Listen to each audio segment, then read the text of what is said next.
James, my day always starts really well. It puts a smile on my face when Chris Bowen's day starts badly.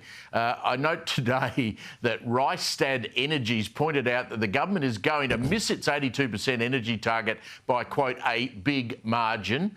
Much of this comes down to the fact, James, that the construction of these new wind farms basically came to a halt in the first half of this year. I mean, we had the protests up around Newcastle, we had the protests on the south coast. Basically, offshore wind is dead in this country. It's all going to be, put on valuable farmland in the bush. But Bowen just continues to actually, pretend there's nothing wrong.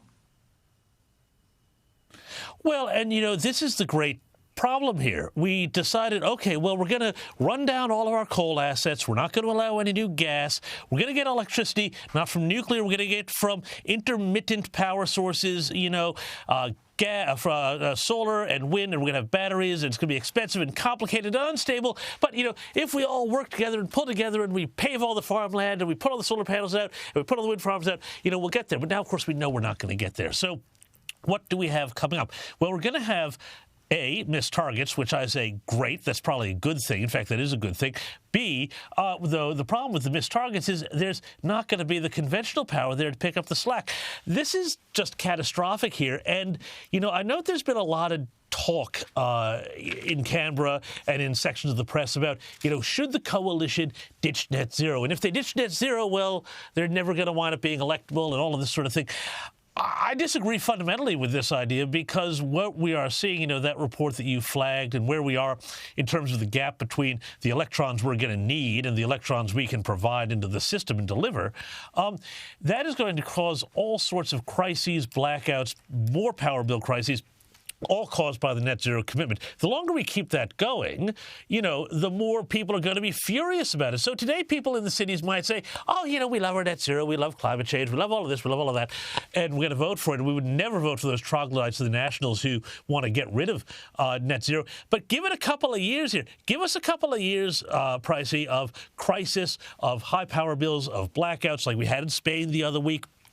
I guarantee you that just as happened in the United States, just as happening in places around Europe and all over the world that went down the folly of net zero, this road here, that we are going to see more and more Australians say, that was a great idea, but too bad it doesn't work. I would like my lights on and my economy working, please.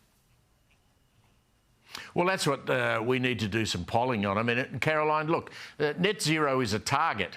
I mean, it's not something you have to get to. It's something that you might like to get to. All the opposition has to do is say, well, it's unachievable.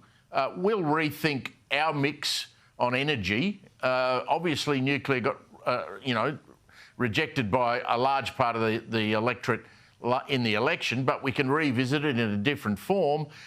We should perhaps be putting more investment back into, new coal-fired power stations. But they don't have to. They should not be scared of saying net zero is a target. We wouldn't mind getting there. We probably won't. And this is what is our alternative. They've got to be strong on this. If they just say, OK, we're going to stick with net zero, they're going to be in opposition for at least 2 terms, maybe 3.